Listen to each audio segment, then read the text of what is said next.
Good afternoon. Thanks for having us. I'm here kind of substituting for Leroy St. Pierre. Leroy is rolling out some new processes for us in another market. With the sort of the chaos of the storm, there's a lot of people that need some very specific waste stream processes, and he's very good at that. So that's where he's at, and he's very sorry he couldn't be here.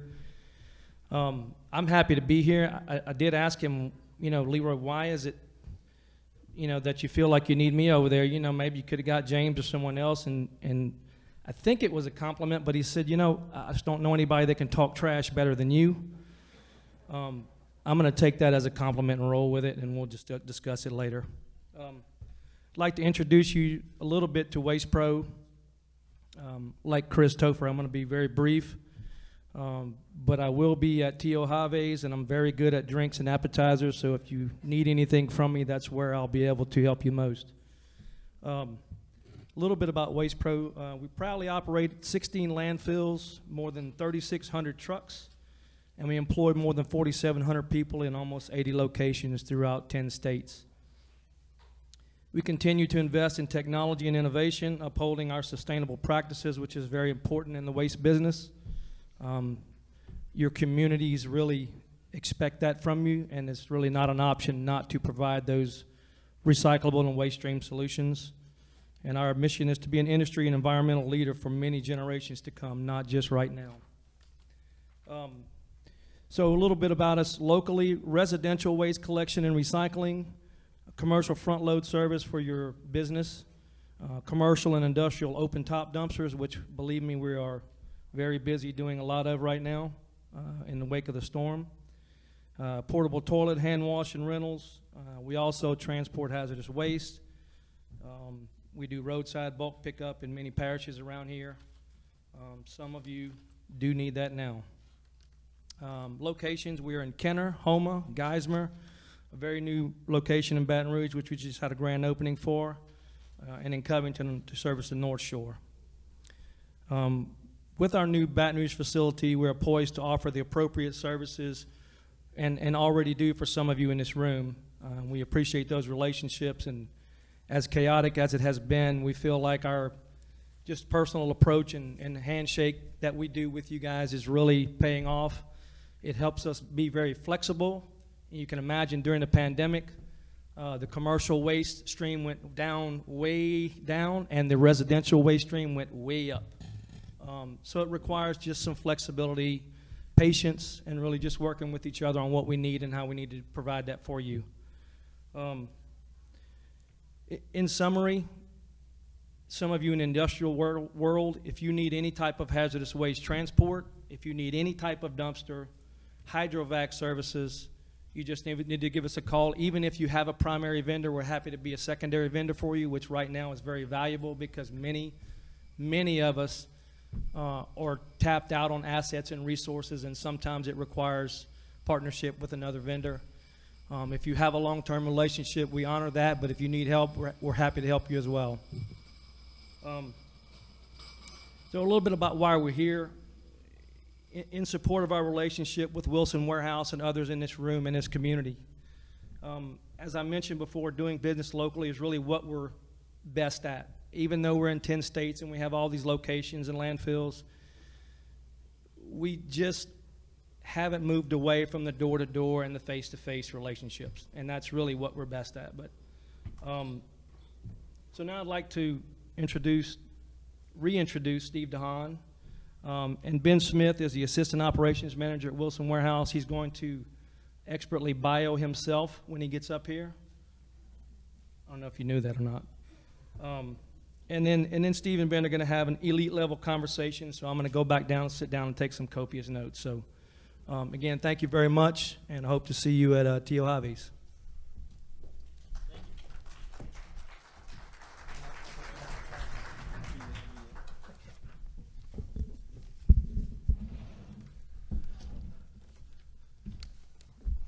Well, good afternoon. We've got a really kind of a neat case study here, which kind of demonstrates some of the things that happen in a 3PL warehouse with customers and how they can respond to their customers' needs. So we'd like to get that started, and The company that we're going to sort of case study, and we have their permission to do this. Normally in a 3PL, we don't share anybody's names. So I just want to let you know that, but we do some case studies, but in this case we have permission. And this happens to be PodPack International, who's a Baton Rouge based company founded 25 years ago by Bill Powell and Tom Martin. And Drew Brown, who's the supply chain manager from PodPack, was unable to be here today. So you get me to read from the script that he normally would have gone from, okay? And going to present their experiences on his behalf. A copy of this case study, though, can be looked at on wilsonwarehouse.com. So, PodPack specializes in single-serving size coffee products, a variety of formats, and just a few of their products include single-serve cups, soft pads, espresso. Coffee packaging is their business. In most cases, you know, they're receiving super sacks of whole roasted beans from their customers. They grind those customer beans. They pack the individual servings. They pack the case units of the finished product. They send the finished cases back to their customer or wherever the customer would like it to go. So from the beginning, PodPack has handled their own logistics. They've managed their own packaging products, raw materials, immediate materials, and finished product all in-house. Of course, their core focus was always the coffee, as they worked with the coffee brewer and coffee roasters to perfect their methods of making fresh, consistent, and convenient products for the consumer. Because they focused on making a great product, their business expanded, and they needed to make a lot more of it. Within a few years, PodPack had expanded to several locations adjacent to their home facility. But no matter how much space they took over, it never seemed to be enough. Eventually, PodPack built their own building. Some of you may have driven past it on the way here. 75,000 square feet, PodPack more than doubled their facility, and yet Drew knew it was not going to be enough. A few years ago, Drew was on the court of a Mardi Gras ball. When chatting with the other Dukes, he met the IT manager from Wilson Warehouse. That chance meeting led to a few meetings during working hours and ultimately a long-term working relationship with a third-party logistics company. Here with me to tell us about this relationship from the supplier side is Ben Smith, who was the supervisor on the PodPack account through the onboarding process. And he is now the assistant operations managers at Wilson Warehouse. Ben, can you tell us about that onboarding process? Certainly. Hi everybody, I'm Ben. Been with Wilson a long time, and as you mentioned, PodPack handled all their logistics in-house originally until meeting with Taylor at that Mardi Gras ball and finding out that there was some room for them to have some help and support in the market. I don't think that they really even realized what all the 3PL could offer, and definitely one with a transportation arm. So around that time that we were getting to know them and establishing that relationship, there was a lot of phone calls back and forth.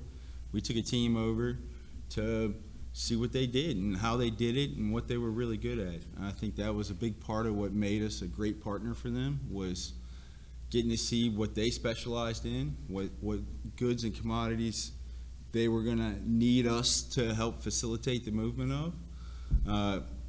We got to figure out what things were really taking up the space in their operation that they could do without having on hand every day at an immediate notice. And we took a section of our facility and brought it up to a food grade standard, got some FDA approval and accreditation there, and did all of the ins and outs of what it took to be able to offer those services in a timely fashion. And one of those big benefits is having that transportation arm, which Cassidy is always on hand to help, and that helps us offer that right size service and on-time delivery.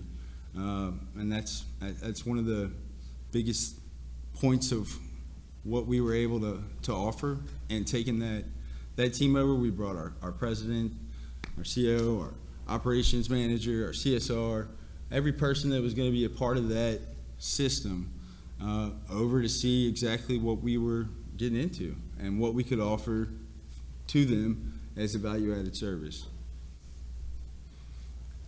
Very good. And I think you said it all. It's getting a good understanding of what they need and what you have to be able to put together to make them happen. You know, I have a quote from Drew Brown about that meeting. And he says, "When we sat down and talked to them, I was already sold. But listening to James give me a guarantee they would take care of us, I just felt comfortable." So after they got that guarantee, what happened? Well, first, again, we made one of our warehouses everything that they would need. We upgraded the space. It was initially ambient temperature area. They ended up needing us to provide some cold storage for them as well. And as they moved into that, we sourced all the products that they intended to bring to us and made sure that our rack spacing was proper so we could maximize their footprint in our facility without them having to incur any extra costs, and really assured that the products that needed the extra care would get the extra care.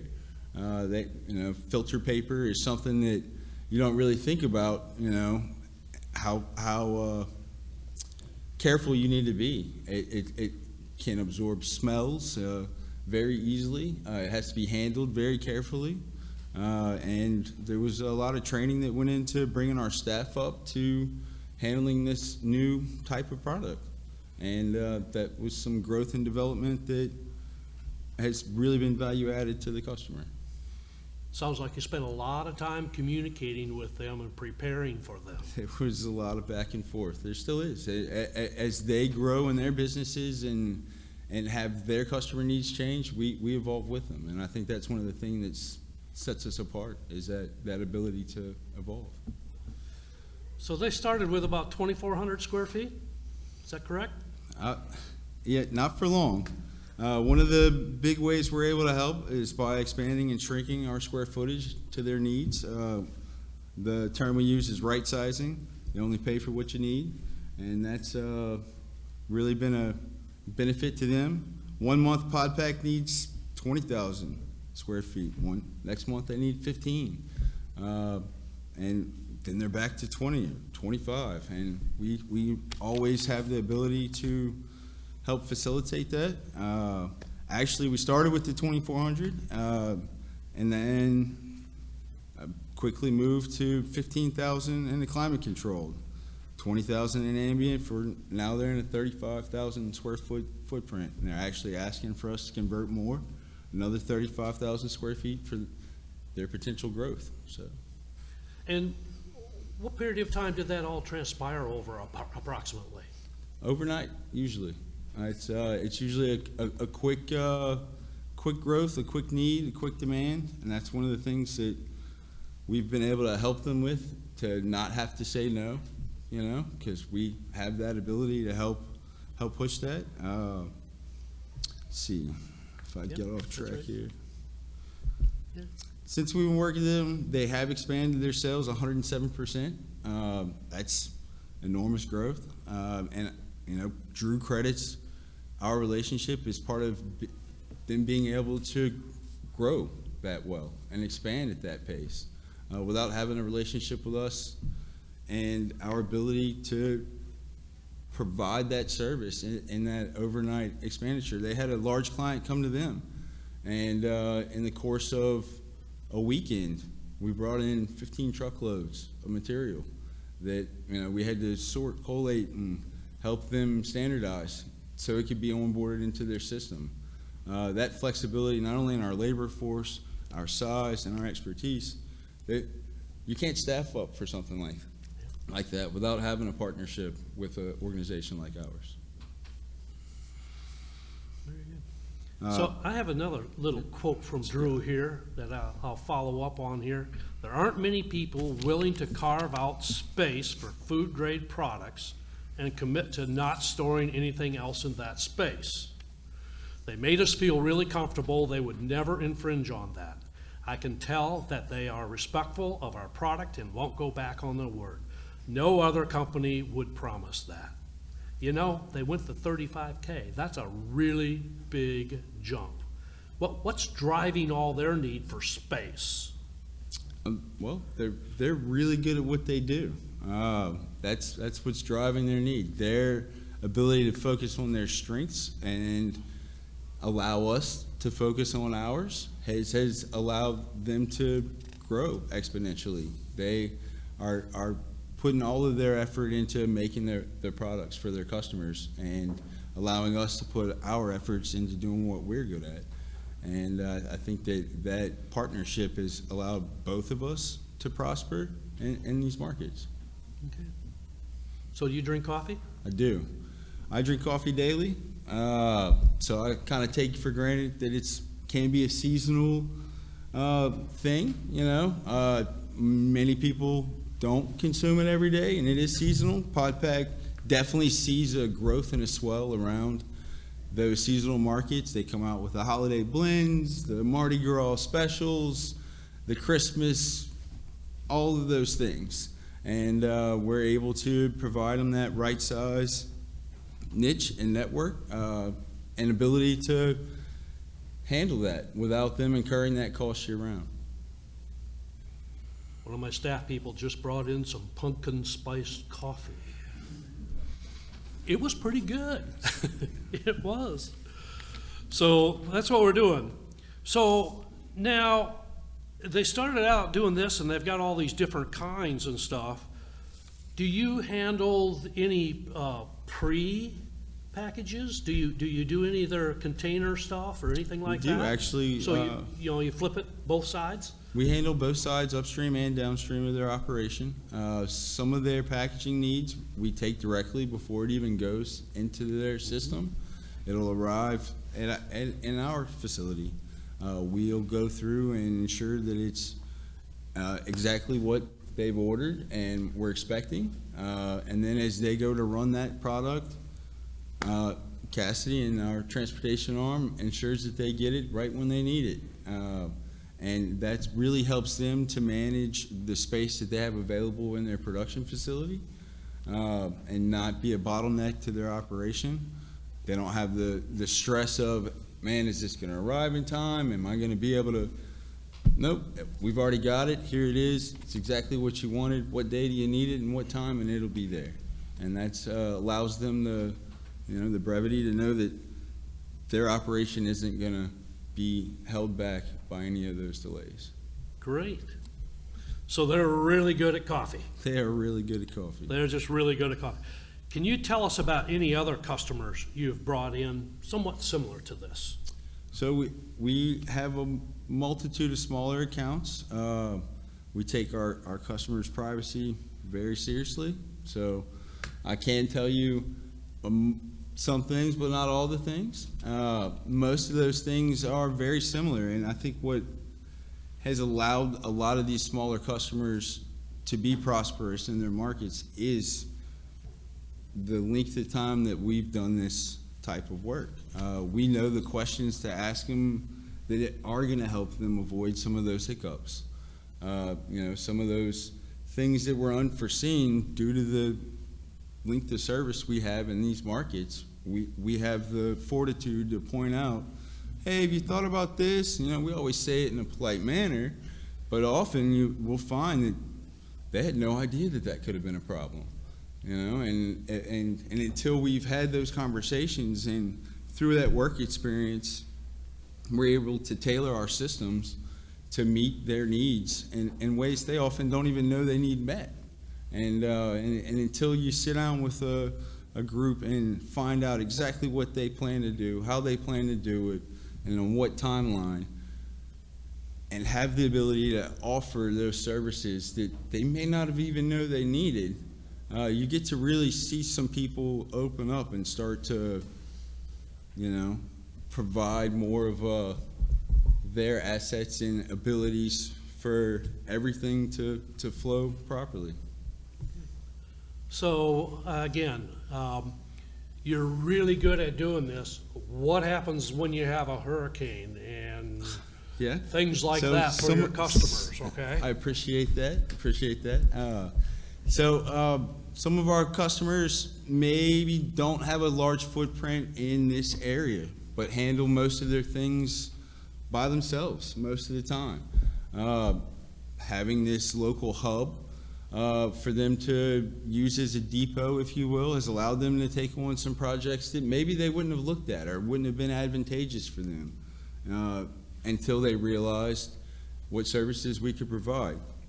And after establishing those relationships, when they ran into some trouble with their facilities during the hurricane not being operational, we were able to not halt their business for them and take in those goods and help facilitate some of those immediate needs overnight, and both with the transportation arm and the warehousing. And I think without having that established relationship, they could have lost out. You know, they wouldn't have had the ability to finish that job or complete that project without that relationship.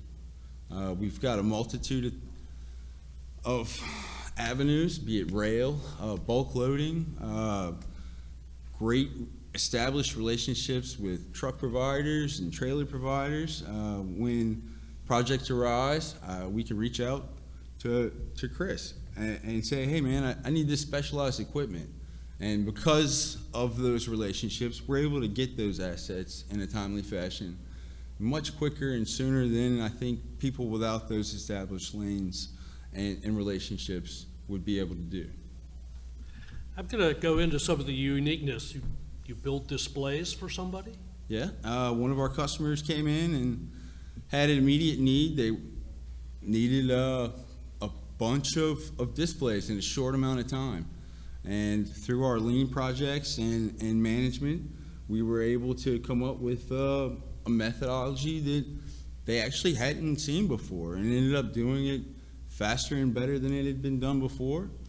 Some more additional displays got pushed our way before the whole project was even done because some of the other competitors weren't able to do exactly what we were able to do on the timeline. I think it's proven that our systems are strong. Our management team is ready to step in when needed to ensure that the customer's needs are always met. I want you to know I arrived early yesterday and I saw some of your people putting your display booth up. Your training needs to go a little higher in the organization. Yeah, I'm going to leave that alone.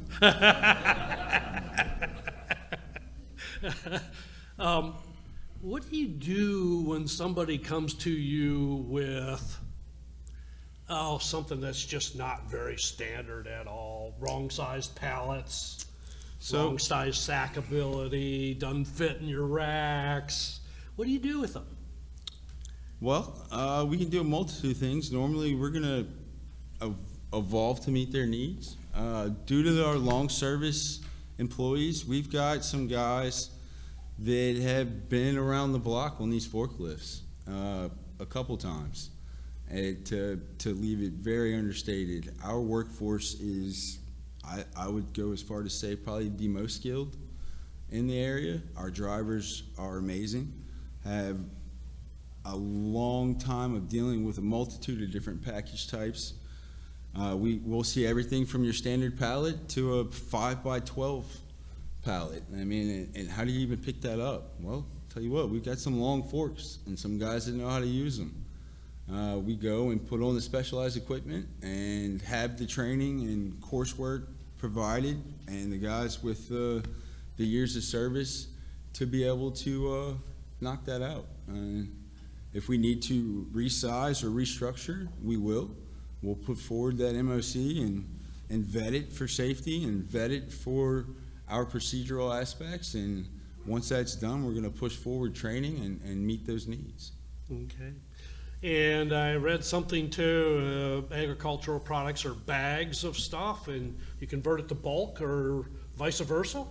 Depending on what market these products are going to go to, often the end result customer has a different idea of how they'd like to see it. And we can help facilitate that on all levels. I think that's something you can gain from a strong 3PL relationship is the labor force to be quickly tooled up to do a repack or a recartoning type of project.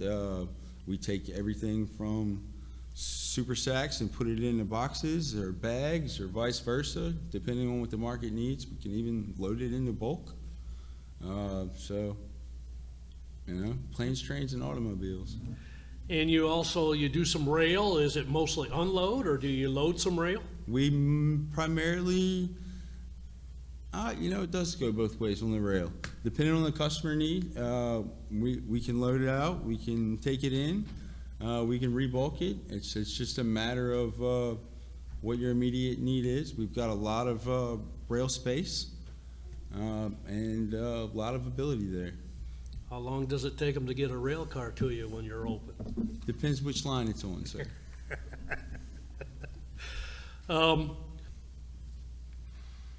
So what I'm basically gathering from this, the type of thing that you did for PodPack in different variations, different transportation stuff, you've used that model and learned from it to help all of your customers.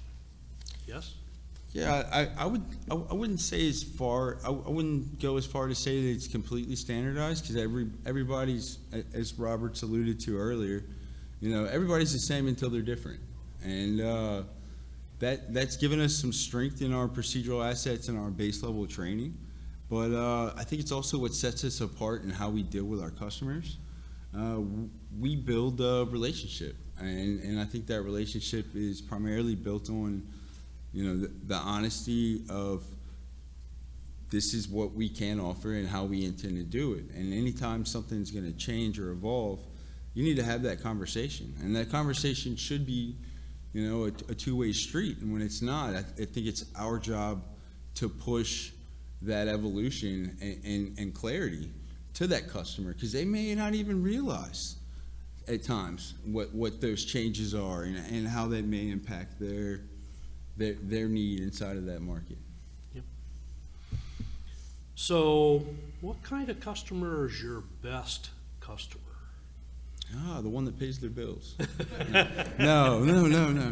I would say the customer that has the clarity up front to tell you what they need and how they need it. The more demanding, the better. The clarity of exactly what that expectation is, how they intend to see it done is really what you're looking for. But I think it can also come back to us to ask those questions when we aren't provided those answers. So I think you can tell a lot by the person you're going to do business with by the questions they ask. And we ask a lot of questions. So I want to get to know you a little bit, so I'm going to ask a very pointed question. If you tell me today that you'll get to it in the morning, does that mean 8 o'clock, 10 o'clock, or 11:59? That means we started it today, and I just didn't want to, over-promise and under-produce. So you'll have it first thing, sir. Very good. I'm going to kind of open it up for any questions for us a little bit, if you want. I stand in front of groups quite often. Ben probably doesn't, so will give us a chance to take anything. Anybody got questions for us, considering the experiences that somebody might expect from a 3PL? From the day you started talking to PodPack to the day you worked with them as a full partner and was fully integrated with them, how long did that take, and how long is the The standard generic, onboarding? the standard, how long from the initial conversations to you becoming their full 3PL So partner? that was a couple month process. Even I would say 6-7 months from start to finish, to not misspeak. The onboarding process can definitely be much quicker. We've pushed a week timeline before when needed. That's a lot of people jumping through a lot of hoops. We had to get it food grade ready, and we had to do a lot of upgrades to the storage section, and they had to come in and audit that. And once we passed that audit, Right. 7 months. We passed the audit, they would have product in the next week. Very good. So no, it's not always standard that long. There are some, you know, T's that need to get crossed and I's that need to get dotted for sure. I've seen all of our departments and teams pull that off in a week period. That's probably one of the fastest I've seen, but there was an immediate need, and we were able to get there. So. Okay. All right. Thank you. Well, thank you, Ben. I'll leave it here with one more quote from Drew Brown. Oh, another question? Thank you. It's from a blue card. What is one thing you expect from a friendship? I would say the rest of. So no drinks for her. No, if you drink, you have to do the move on the back. That I would be better at, I'm sure. After a beverage. No, I think I would go with honesty on that, right? I think that's true in all relationships, business, personal. You know, it's you want the truth. All right, very good.